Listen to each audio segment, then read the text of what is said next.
ಗಂಗಾಧರ್ ಗೌಡ ಅಂತ OPD director ಇದ್ದಾರೆ. ಅವರು ಪುನಃ ಮತ್ತೆ ಅವರಿಗೆ ಇನ್ಚಾರ್ಜ್ ಕೊಡ್ತಾ ಇದ್ದಾರೆ. ನಮಗೆ ಸರಿ ಅನ್ನಿಸ್ತಾ ಇಲ್ಲ. ಅದಕ್ಕೆ ನಾವು DC ಒಂದು ಮನವಿ ಪತ್ರ ಕೊಡೋಕ್ಕೆ ಬಂದಿದ್ದೀವಿ. ಏನಂದರೆ ಅವ್ರು ಮಾಡೋದು ಒಂದು ಒಳ್ಳೆ ಕೆಲಸ ಇಲ್ಲ. ಹೊಸ ಮಿಷನ್ಗಳು ಇದ್ದರೆ ಕೂಡ ಮತ್ತೆ ಪುನಃ ಮಿಷನ್ಗಳು ಖರೀದಿ ಮಾಡಿ ಮತ್ತೆ ಒಂದು 4-5 ದಿವಸ ಇಟ್ಕೊಂಡ್ಬಿಟ್ಟು ಮತ್ತೆ ಮಿಷನ್ ಪುನಃ ಅವ್ರಿಗೆ ಕಂಪನಿಯವರಿಗೆ ವಾಪಸ್ ಕಳಿಸ್ತಾ ಇದ್ದಾರೆ. ಅವೊಂದು ಇನ್ನು ಒಂದು ಎಲ್ಲ ಮಾತ್ರೆಗಳು ಎಲ್ಲ ಹೊರಗಡೆ ತರಿಸ್ತಾರೆ. ಅದಕ್ಕೆಲ್ಲ ರೊಕ್ಕ ಎಲ್ಲ ಇವರೇ ಚಾರ್ಜ್ ಮಾಡಿ ಇವರೇ ತಗೊತಾ ಇದ್ದಾರೆ. ಒಂದು LED ಬಲ್ಪ್ ಆಗಲಿ ಒಂದು 120 ರೂಪಾಯಿ ಇದ್ದರೆ 350 ರೂಪಾಯಿ ಒಂದು LED ಬಲ್ಪು ಹಾಕಿದ್ದಾರೆ. ಒಂದು ಅಲ್ಲ ಹಗರಣ ಮಾಡಿರೋದು, ಪ್ರತಿಯೊಂದು ಹಗರಣ ಮಾಡಿದ್ದಾರೆ.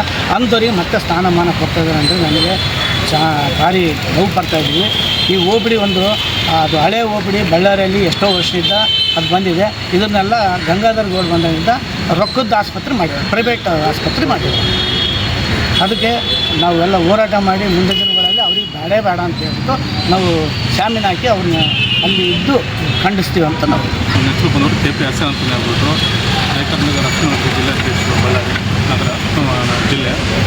ಇವತ್ತಿನ ವಿಷಯ ಏನಂತಂದರೆ ಗಂಗಾಧರ ಗೌಡ ಅವರು 4 ವರ್ಷದಿಂದ ಏನೆಲ್ಲ ಹಗರಣ ಮಾಡಿದಾರೋ ಎಲ್ಲರಿಗೂ ಗೊತ್ತಿದ್ರು ಕೂಡ ಆದರೂ ಕೂಡ ನಮ್ಮ ಮಾನ್ಯ ಶಾಸಕರಾಗಲಿ ಮತ್ತು ನಮ್ಮ ಸಂಬಂಧಪಟ್ಟ ಅಧಿಕಾರಿಗಳು ಆಗಲಿ ಯಾವುದೇ ಕ್ರಮ ತಗೊಂಡಿಲ್ಲ ಅದ್ರ ಮೇಲೆ. ಆದರೂ ಕೂಡ ಅವರು ಇವಾಗ 4 ವರ್ಷದಿಂದ ಅವಧಿ ಮುಗಿದಿದೆ.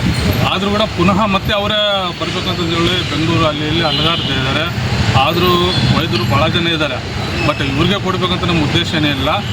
ಹಳಬರು ಭಾಳ ಜನ ಇದ್ದಾರೆ, ಅವ್ರಿಗೊಂದು ಅವಕಾಶ ಕೊಡಬೇಕಂತಂದೇಳಿ ನಾನೊಂದು ಮನವಿ. LED ಬಲ್ಪ್ ಬಂದುಬಿಟ್ಟು ಸರ್ ಅದ್ರ ಬಂದುಬಿಟ್ಟು 70 ರೂಪಾಯಿ ಒಂದು LED ಬಲ್ಪ್ ಇದ್ದರೆ ಅದ್ರದ್ದು ಅವ್ರ ಬಿಲ್ಲಲ್ಲಿ ಒಂದು ಸರಿ 300 ರೂಪಾಯಿ ತೋರಿಸಿದ್ದಾರೆ. ಹಗರಣಗಳು ತುಂಬ ಆಗಿದ್ದಾವೆ. ಅದ್ರ ಬಗ್ಗೆ ಸೂಕ್ತ ಕ್ರಮ ನಡೆಸಬೇಕಂತಂದೇಳಿ ಸರ್ಕಾರಕ್ಕೆ ನಾನು ಒಂದು ಮನವಿ ಮಾಡ್ತೀನಿ.